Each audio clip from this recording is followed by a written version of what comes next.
Hi, welcomes to Magathi's kitchen. இன்றைக்கி நம்ம soya chunk 65 எப்படி பண்ணுறதுன்னு இந்த வீடியோவில் பார்க்க போகிறோம். அதாவது மில் மேக்கர் 65 எப்படி பண்ணுறதுன்னு இந்த வீடியோவில் பார்க்கலாம்.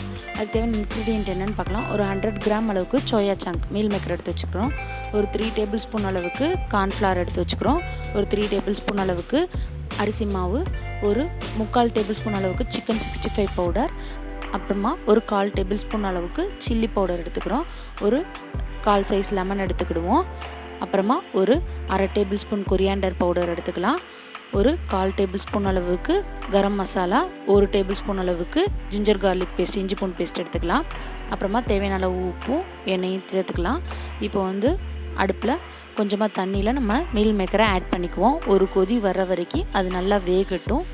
வெந்ததுக்கப்புறமா நம்ம இதை எடுத்து அப்படியே ஒரு தண்ணியெல்லாம் ஃபில்ட்ரு பண்ணிவிட்டு, ஹீட் வாட்டர்லேருந்து ஃபில்ட்ரு பண்ணிட்டு கூல் வாட்டர் ஆட் பண்ணிக்குவோம். ஆட் பண்ணிவிட்டு நார்மல் ரூம் டெம்பரேச்சர் தண்ணியை ஆட் பண்ணிவிட்டு கொஞ்சம் கொஞ்சமாக பிழிஞ்சிக்கணும். நல்லா தண்ணி இல்லாமல் பிழிஞ்சி எடுத்துக்கணும். அப்போ தான் 65 நமக்கு மொறுன்னு கிடைக்கும். இல்லைன்னா கொஞ்சம் சவுக்குன்னு இருக்கும். ஸோ நல்லா பிழிஞ்சி எடுத்துகிட்டு இப்போ நம்ம எடுத்து வச்சுருக்கிற அரிசி மாவையும் கார்ன்ஃப்ளவர் மாவையும் இதில் சேர்த்துக்கலாம். சேர்த்துட்டு இப்போது எடுத்து வச்சுருக்கிற கரம் மசாலா, தனியாத்தூள், சிக்கன் கபாப் 65 பவுடர், அப்புறம் சில்லி பவுடர் இதெல்லாம் சேர்த்துக்கலாம். இப்போது ஒரு டேபிள் ஸ்பூன் இஞ்சி பூண்டு பேஸ்ட்டையும் சேர்த்துக்கிறோம். சேர்த்துட்டு ஒரு 1/2 டேபிள் ஸ்பூன் அளவுக்கு உப்பு இதில் சேர்த்துக்குவோம். இப்போ நம்ம எடுத்து வச்சுருக்கிற ஒரு 1/4 சைஸ் லெமனையும் இதில் ஆட் பண்ணிக்கலாம். நல்லா பிழிஞ்சு விட்டுக்கோங்க. விதையை எடுத்துருங்க. விதையை எடுத்துகிட்டு பிழிஞ்சாதான் நமக்கு 65 நல்லா கிடைக்கும். இப்போ பாருங்கள், லைட்டாக தண்ணியை ரொம்ப ஆட் பண்ணிடக்கூடாது. லைட்டாக தெளித்து தான் பிணையணும். 65ல் பொரிக்கிறதுக்கு கொஞ்சம் தண்ணியாக இருந்தால் நல்லா இருக்காது. கொஞ்சம் கெட்டியாக இருக்கிற மாதிரி தான் இருக்கணும். இப்போ நம்ம அடுப்பில் கடாயை வச்சு அதில் எண்ணெயை ஆட் பண்ணி நல்லா எண்ணெய் ஹீட் ஆனதுக்கப்புறம் நம்ம சோயா சங்கை ஒன்றா மீல் மேக்கரை எடுத்து ஒன்றா எண்ணெயில் ஆட் பண்ணுங்கள். கேர்ஃபுல்லாக ஆட் பண்ணுங்கள்.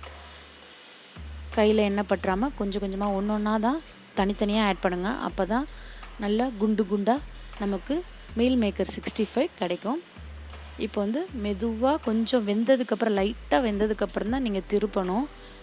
இல்லைன்னா மாவெல்லாம் இதாகிடும். ஸோ நல்லா அதில் சோயா சங்கில் மீல் மேக்கரில் படுற அளவுக்கு நம்ம அந்த மசாலா பட்டதுக்கப்புறம் நல்லா ஸ்ப்ரெட் ஆனதுக்கப்புறம் தான் நம்ம அதை திருப்பி விடணும். திருப்பி விட்டுட்டு கொஞ்சம் ஒன்று போல் ஒட்டி இருந்தாலும் நம்ம லைட்டாக பிரித்து விட்டுக்கலாம். தனித்தனியாக இருந்தால் தான் பார்க்குறதுக்கும் அழகாக இருக்கும், சாப்பிட்றதுக்கும் டேஸ்ட்டாக இருக்கும்.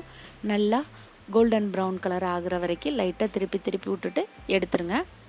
இப்போ நம்மளுடைய சோயா சங்க் 65 ரெடி ஆகிடுச்சு. மீல் மேக்கர் 65 நம்ம இப்போ டேஸ்ட் பண்ணுறதுக்கு ரெடி ஆகிடுச்சு.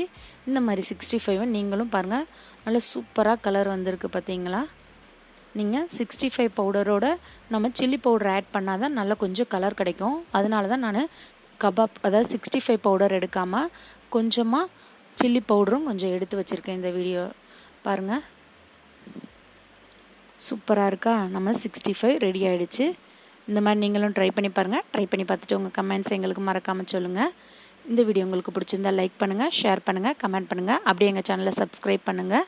பக்கத்தில் உள்ள பெல் ஐக்கானை கிளிக் பண்ணி நாங்கள் போடுற வீடியோ உடனுக்குடனே நோட்டிஃபிகேஷனில் பாருங்கள். இது உங்கள் மகத்தீஸ் கிச்சன். தேங்க்யூ.